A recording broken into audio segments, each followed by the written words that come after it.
Hey everybody, how are we doing? It is office hours time. If you're in the chat, feel free to say hi. I'm gonna start covering the homework. I think I have enough time to do it. Do some office hours here, get some work done. I feel like my hair's getting long again. It's got to cut like a week or two ago. Like a week and a half ago. If you're in the chat, feel free to say hi. Mubot's awake now. Mubot loud and clear in the chat. Get Mubot in here. I'll reappear on the screen. We're getting the MyPearson work up and going. I'm going to go put up some Word. Had some lunch. Small lunch today. Small lunch. No. There we go. Got the thing on the screen. There, I'm on the screen again. Let's go to chapter 13. My gosh, we are far into the work. Okay, I think we can do all chapter 13, sampling distribution part 1. Let's take a look at that. Office hours, start. Let's go here. And we are at the 223. So stat tool 1, chapter 13, MyPearson homework, question 1. Let's do it. Okay, so this is sampling distributions. And a lot of these questions seem really tough, but it really comes down to the formulas. So when you look over the formulas for this chapter, please know the notation. You're going to hear me go over that a lot right now when you hear me do the notation. And you're going to see me use review 2 a lot. So review 2 is where you can find the formula sheets and all the information to review for the test. I'm going to pull it up here in a second if Mubot will ever put it on the screen. Mubot's now put it into the chat. You'll see it over there in the chat over on the side. So review 2, really great site where you can go to review all the material for the second test. If you go down here to the formula sheet, we are going to need the formula sheet, which we can use on the test. Make sure to only have the formula sheet information. And what you'll notice is we go down here to the bottom and we have the following information. So when we look over these questions, we'll be using the sampling distribution for the sample proportion, which means we're dealing with a categorical variable right here. It's different than chapter 14, which is also on this test, but that information is going to be needed as we complete each one of these questions. So let's take a look at what the first question asks us. And we might not need the equations yet, but maybe we will soon. An investment website can tell what device someone is using. Now, device someone is using is categorical. So that alone is telling me we're dealing with proportions. Proportion deals with categorical data. So when you see that a site is looking at what device people are using, if it's talking about sampling distributions, that would be the sampling distribution of the proportion of device people use. Think about it. What proportion use an iPhone? What proportion use a Android? What proportion use a Google phone? Is that what they call it? Pixel, Google Pixel, maybe? I don't know. It doesn't matter. So the site would like to estimate, should they enhance their features for trading via smartphones and watching the proportion of people who use the site this way. They draw a random sample of 472 people where the true proportion is this. Now, I said we don't really need to do the notation yet, but it won't hurt. Notice right here, we get information about proportions and all that good stuff. So if you want to mark it, you should know they draw a random sample. That's going to be n right there. And the true proportion is something they have, which the true proportion is going to be this. So true proportion is p. So everything we know right now, we know p is equal to 0.27. Q is equal to 0.73. That's because Q equals 1 minus P. And we can just solve it out right there. And we don't know P hat. They didn't give us a sample proportion like in the sample they saw this. They just know what the truth is, that the true proportion is this value. So we know Q, as we can math solve it. And we'll choose some light color right there. So Q is right here, and Q is this value. P is this value. We also know mu p hat because mu p hat is equal to p, and that is equal to the expected value of the sampling distribution of the sample proportion. What that means is what you would expect to see if you took a sample. If you know 27% of people use a smartphone, you'd expect 27% of people in your sample to use a smartphone. We can actually solve pretty much everything here. We could solve the standard deviation, which would just be plugging in the numbers, square root of 0.27 times 0.73 over 472 equals to the standard deviation. So the only thing we really don't have, if we solved that out, we'd get this value right here. We'll put it in a red. That's a scary red right there. So that value right there would solve to this, and it would solve to this. They only didn't give us a sample to compare, but that's pretty much everything for the problem, at least notation-wise. Now, the first question asks kind of a theoretical idea. Notice how much we can get from this. So it's very important to know your notation. Notation, Leo, brother. notation right there, Leo. What would the managers expect the shape of the distribution to be? This actually goes to the three conditions, which are random, 10%, and at least 10 successes, at least 10 failures. And we'll write this down really quickly right here for you to see. The note that you need to have, and I like to teach people what notes to know. If we pass the three conditions for the sampling distribution of the proportion or the mean, we're only doing the proportion right now, the distribution will have a normal shape. And so the conditions for both chapters will be randomly selected data, called random condition, less than 10% of population is sampled. And then we'll go right here, 3. This would only be for proportions, is going to be the success failure condition, at least 10. And then not at least 10%. And then it's going to get mad at me. Really? Don't want that. And then this is if its means would be the large enough sample size, which we're not going to cover right now. But this would be different right here depending on which one you're doing. If you're doing proportions or if you're doing means. So the third condition depends on which chapter we're doing, 13 or 14. Right now, we are not doing this chapter, so don't worry about that chapter right now. These are the three conditions we'll focus in on. So they did say it was randomly selected data, passes that. Do we think that 472 cell phones are less than 10% of all cell phones that exist? Yeah, there's a lot of cell phones out there. I think 472 is less than 10% of all cell phones. That's all you ask. Is the amount we sampled, our sample, is less than 10%. Is sampled. Less than 10% of the population is sampled. Our sample size of 472 is less than 10% of the whole population. This success failure one is checked via NP is greater than or equal to 10 and Q is greater than or equal to 10. Remember earlier we found that P was 27%, so 27% of, I'm going to disappear, 472, and 73%, which is Q. And these will both be greater than 10 because it's greater than 100 and 10% 100. Just mathematically, they have to be greater than 10. It makes logical sense. And so that's 127. We'll round down for the moment. If it asks, we'd put in the numbers with the decimals it wanted. Now, this is going to be the complement of it because it's 73%, which is the remaining, and we'll do 472, and we get 345. Now, notice if you add together these numbers right here, if you add them together, you'd get the total because it's how many people you expect to have a smartphone and how many people you expect not to. There was this question a while ago. So because it meets all of them, it'll be unimodal symmetric, i.e. normal. What would be the mean of the sampling distribution? This is why we do a lot of work right here, because the mean for the distribution of the sample proportion is mu p hat. So this is the answer to B, and it literally says that the mean of the sampling distribution of the sample proportion is equal to the sample proportion. And so all we had to find is the sample proportion, and there it is right there. We wrote it out. There's the sample proportion. So the answer is 0.27. That is the mean for the distribution of the sample proportion is 0.27. And it's the mean for the distribution of the sample proportion. They probably should add another word in there. What would be the standard deviation for the distribution of the sample proportion? Like how much would it expect to vary? I'm going to erase this red right there. It's kind of hard to tell. Let's erase the red for the moment. Erase. So we are just looking for the value right inside of here, solving this out, which is the answer 0.27 times 0.73 over 472. I'm going to do something with this here in a moment. That is 472. Sorry for my bad handwriting. Make sure to use your numbers properly. That is 0.27. So punch in the calculator by doing the following. 0.27 times 0.73, the top of the equation, divided by 472.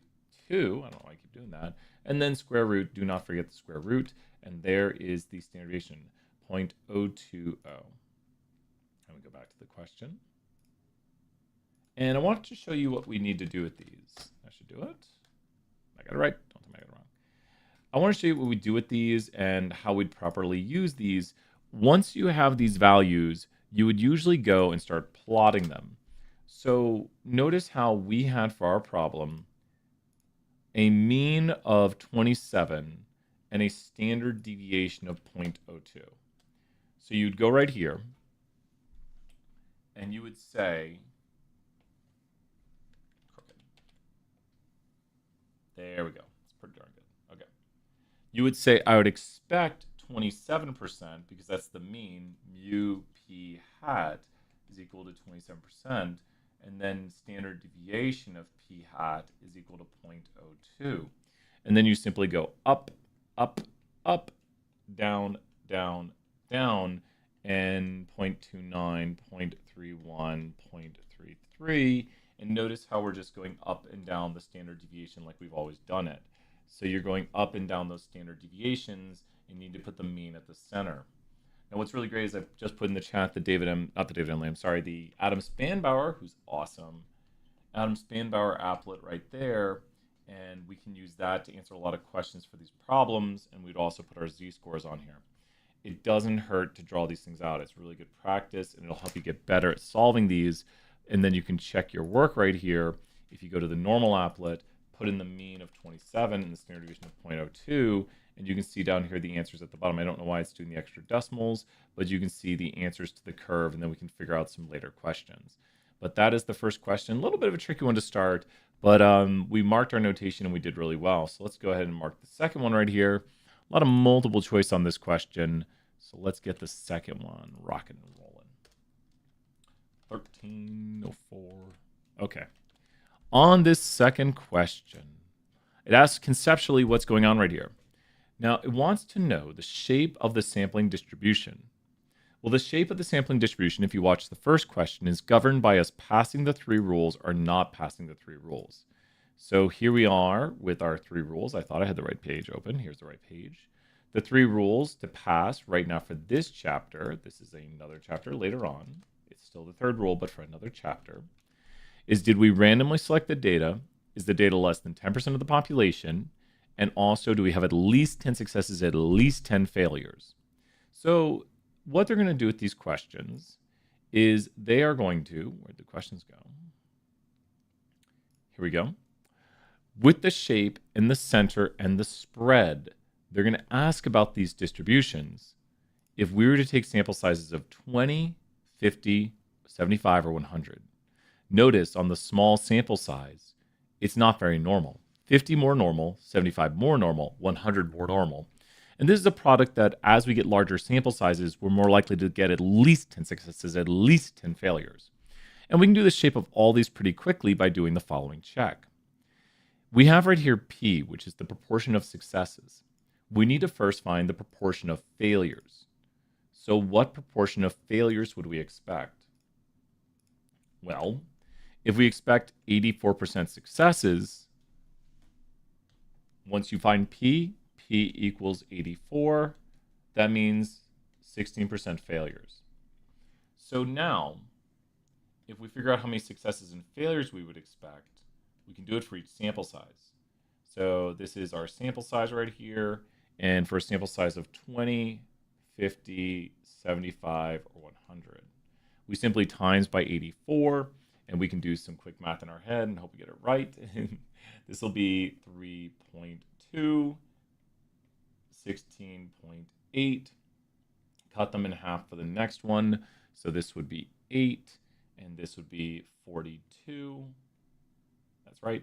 And then now we'll have enough successes and failures. Actually, we can do a trick here, because we can add them. I'll show you what I'm doing in the calculator here in a second, but it's fun to do math in your head. I think I'm crazy. Yeah, a little bit. I like math. So right here. And so this is how you do the math. The formula is NP, this is NP, and this is NQ. And you're seeing if they're greater than 10. So if you want to get the 58 right there, you'd say 75 Sample size with an 84% probability of success. What have I done wrong? I've done it completely wrong. Oh, no, I mixed it up. Did I mix it up? What did I do wrong? I can't cut numbers in half. Let's check it out. Well, whelp. Oh, these two are really wrong right here. How did I get that wrong? Okay, let's check all the math. This is why we check math, right? So 20 with an 84% of success. That's right. 50 with an 84% of success. 75 with an 84. 75 times an 84% of success. Huh. How am I getting that wrong? Oh, because that's not 70. I see what I did. Okay. So that's 63. That's the only wrong one. Good thing we check our work. And we will have 12 successes now. Remember that I said when you add these up, they have to add up to 75 if you got to cross them. So if you know how many failures there are, you can figure out the successes and vice versa. Because it's out of the 100, how many successes do we expect? And you're just timesing it by the percentage right there. To say we have 100 with 84% probability of success, we'd expect 84 successes. We'd expect 16 failures. And so with this right here, we only have enough successes and failures. We need at least 10 successes, at least 10 failures, and we only have it from here down. Squeak, squeak, squeak goes the board. We do not have enough up here, especially if you look at this. There's where the failures are, like the failure of the failure. You have to have at least 10 successes and at least 10 failures. So at 75, it would meet that. So here's the thing. We're not going to say it's normal till 75. So the shape of the sampling distribution will still be skewed to the left, the first two right here. So it's going to be skewed to the left. The center of the sampling distribution is going to be where the peak is at. So if you go here, this would be 0.6, 0.7, 0.8 to 0.9, 0.8 to 0.9, and it goes about 0.5. I'll show that again right here. You just go the bins, you count across, and you say 0.5 to 6 to 7 to 8 to 9. 8 to 9 is where the peak is at. And the sampling distribution has a large spread. It has a large spread greater than 0.4 because it goes from 0.5 to 1, which is a very large spread right there. And the next one, we're going to look for where the peak is at, or the shape. It's still going to be skewed to the left because it did not pass at least 10 successes, at least 10 failures. So we're here at 50 now. It didn't have at least 10 successes, at least 10 failures, so it's still skewed to the left. The center of the sampling distribution, let's take a look at it. This is in units of 0.5 if you count across and you do it properly. So this is 0.65 to 70 to 75 to 80. So it's 80 to 85 is where the center is at. So it's going to be centered between 80 to 85. And there it is right there. And the spread, we'll double check, is 0.35. We're just subtracting these numbers between 0.65 to 1. So that's 0.35, which is between here to here. We should get it right. Now the next one is normal because it does pass at least 10 successes, at least 10 failures. So right here we have at least 10 successes, at least 10 failures at 75. So we're good on that. So it's going to be normally distributed. The center of the distribution, we're going to have to count across. Oh my gosh, now we got 0.25s. So this is where 70, 75, 80, 82.5 is the lower bin. So it's going to start at 82.5 to 85. And the sampling distribution has I think it has the moderate spread still between this, or relatively wide, because it's still 0.35. The next one is only 0.2 spread, so we'll remember that here. So check answer. And the next one is going to be normal because we pass at least 10 successes, at least 10 failures over here. And so we have that right here. It's normal. The center is going to be, this is a little hard to see, but we go down here, and this is 0.776, 78, 80, and then 82 to 84. You have to count in twos on this one. So 76 to 78 to 80 to 82 to 84, 82 to 84. And so here we go, 82 to 84. And the spread was only 0.2, found by looking down here, subtracting these numbers. It only goes from 0.95 to 0.75. So spread is only 0.2 right here.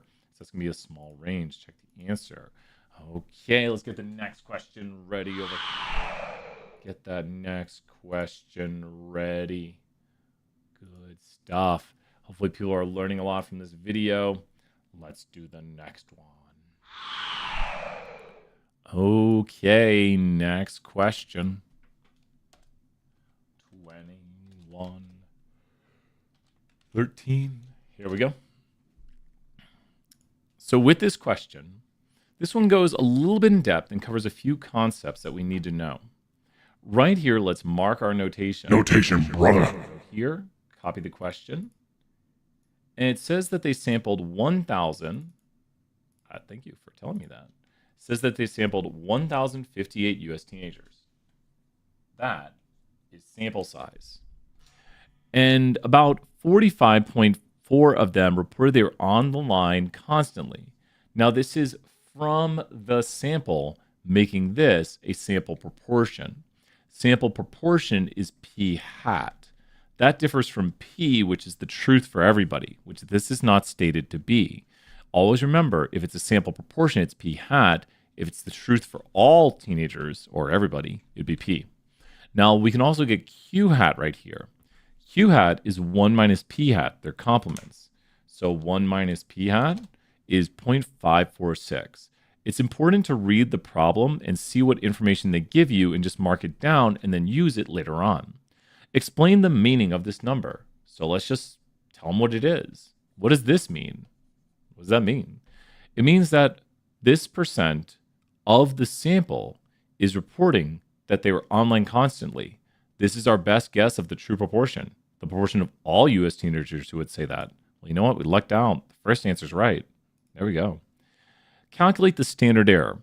Now, the standard error is not quite the standard deviation, but it has the same formula. So the standard error formula is just like the standard deviation on the note sheet. It's going to be the standard deviation of p hat equals p times q over n square root. But if it's a standard error, it'd be the standard error of p hat, which means it comes from a sample when we say standard error, not standard deviation, which comes from the truth. So if you notice right here, it's just going to use the p hats instead of, because we don't know what p is, so we'll use p hat instead. So the answer is going to be, and we're not going to use this formula, we're going to use the other one. So it's going to be 0.454 times 0.546 over 158 square root. And there we go. Let's throw this into the calculator.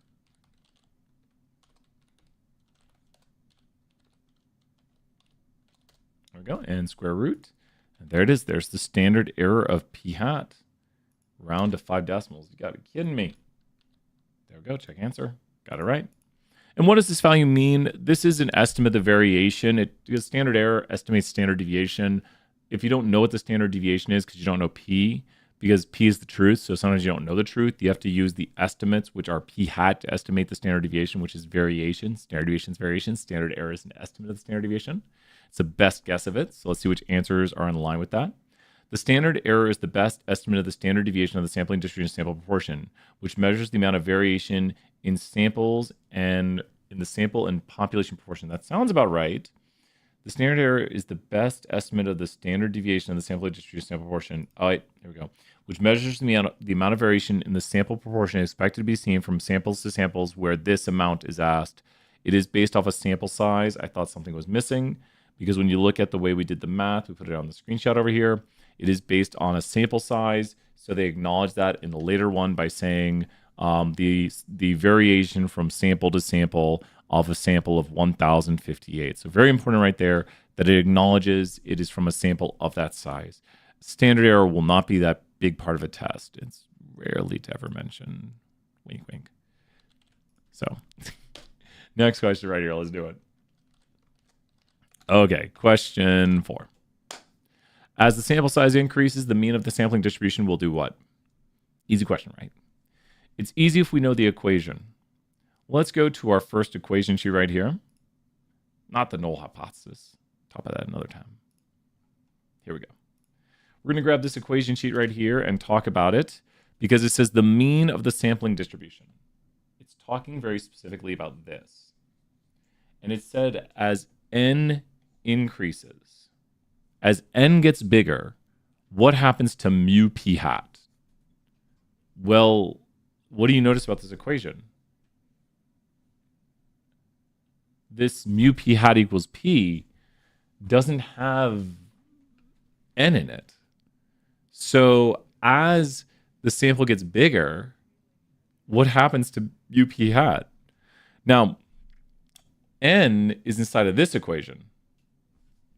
Kind of want it to go. N's inside of there, so if n gets bigger here, standard deviation gets smaller. So as n gets bigger, standard deviation gets smaller. And we just saw earlier, as n gets bigger, the distribution becomes more normal. As n gets bigger, the mean does not change because there's no n in this equation. So just mathematically, it's not going to do anything to the mean because as n gets bigger, the mean's going to stay the same. There we go. Good question. Short one. Okay, and I think we're on the downhill on this. We might have time for a lot more. Okay, so 27. What's the next question say? Suppose 30% of the people in your town talk on their cell phones and drive at the same time. First thing we do on this, you know it, you love it. Leo's back. Notation, brother. We got to mark our notation right here because it's going to ask us to do some notation on this. So we should be able to answer all of these and immediately start marking notation. If you know something, that makes it the truth. That means you know the true proportion. That would mean 70% of people don't talk on their cell phone while driving, which is the complement of P. P is just the proportion of the truth, and it means for everybody. It's like 30% of people in my town talk on their cell phone, like, of what amount? It'd be like, of everybody in the town. 70% of people don't talk on their cell phone, which is the complement of the truth. If you stood on a busy street corner and watched 50 people, which is a sample, about what proportion would you expect? And this is where we see a key word. Expect to see talking on their cell phone. What is the expected proportion? I want you to notice how I'm highlighting this. Expected proportion in a sample. And I wish it said expected. It does say sample over there. Expected sample proportion. And that's the mean. So there's the sample proportion, expected sample proportion, and the expected is mu. And this quantity as a whole, you do not multiply that. Don't multiply it. It's just a phrase. Expected sample proportion is equal to P. So we just solved the problem. It asks us to find this value right here. It says, what is this value here? And that value is P. How do we know that? Well, it's on the formula sheet. I'll explain what it means.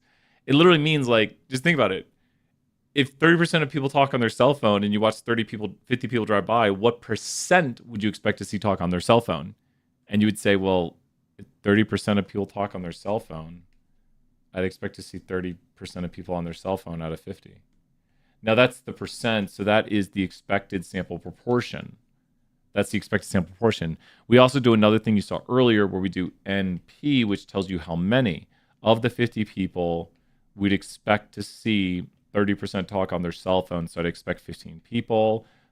This is just checking the normality of it right here. This is not part of this problem, but of the 50 people, I'd expect to see 70 people not talk on their cell phone, which is 35.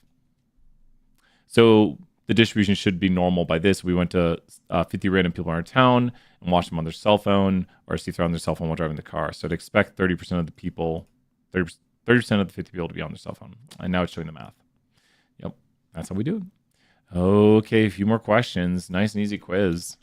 This quizzes seem tough until you're like, I know it, I got it. Looks like a nice day outside now. Okay, according to Pew Research, 26.8% of Americans are pessimistic about the future. They based this statistic on a random sample of 1,500 people. And what do they want us to know? Okay. So here we are. This is a p hat, I believe, because it came from a sample. And as a decimal, it'd be this. And q hat is equal to 1 minus p hat. Once again, q hat equals 1 minus p hat. So you just solve out right here and do 1 minus 0.268. And there's the answer for q hat right there. Sample size, we need to mark sample size. And equals 1,500. Is it reasonable for Pew to use a normal distribution for this model? If so, what are the three conditions? Random. They took a random sample. 10% is 1,500 people, less than 10% of the US population? Yes. And last but not least, do we have at least 10 successes, at least 10 failures?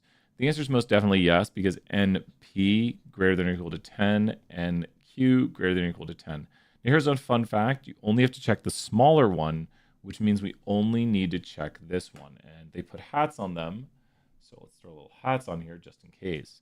And so we're only going to check the smaller one because that's where you'll have the problem, because you'll have a smaller sample size and thus less expected successes. So we go right here and do 1,500 times 0.268. And we have 402 expected successes, which means the other one is 1,098. So we should have 1,098 expected failures. And there it is. So there's at least 10 successes, at least 10 failures. And yes, the data has at least, at least 10 successes, at least 10 failures. That's it? That's it? Come on, that was too easy. You should know how to solve it. You should know what the at least 10 successes, at least 10 failures says. We did it over here on the worksheet over here.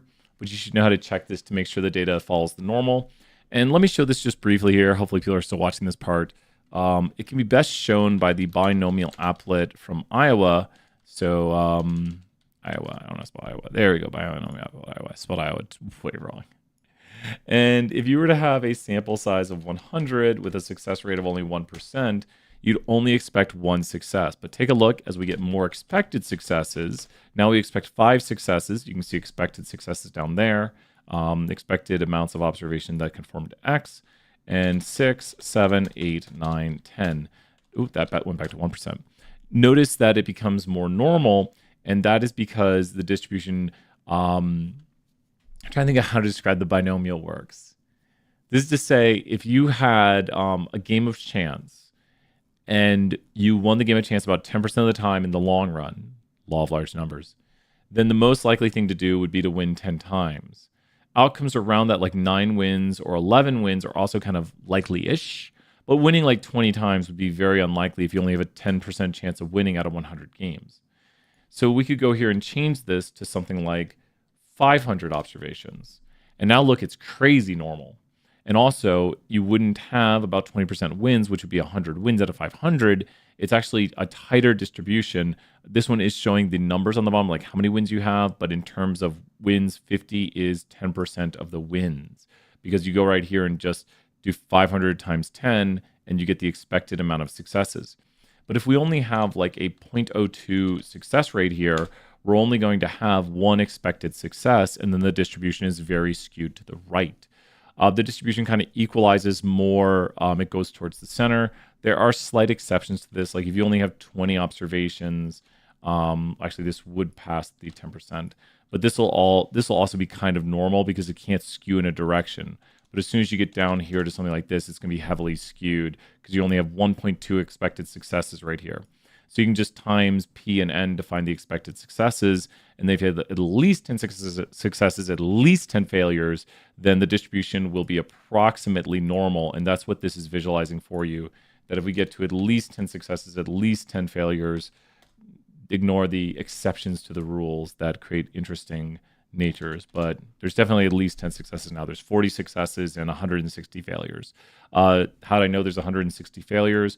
If P is 0.2, Q is 0.8, we times 0.8 times the 200, and you also should see that these two numbers right here, the amount of successes and the amount of failures have to add up to the total amount of trials right there, or observations, because 20% success is 40, 80% failures, 160. And that's the success failure condition, where we have at least 10 successes, at least 10 failures, and if we have that, then we can say the distribution should be approximately normal if it was randomly selected in less than 10% of the population. Okay, let's do the next question. That was kind of a mini lecture right there. I'm trying to visualize it for you too. Okay, the two last questions right here. 35, 32. Okay. And here we go.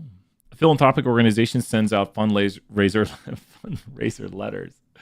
It gets returns from about 5% of their mailing list. Okay, that's what they're going to assume their true success rate is, which means their true failure rate is 95%. Looking at the histograms, what's the smallest sample size they could comfortably use?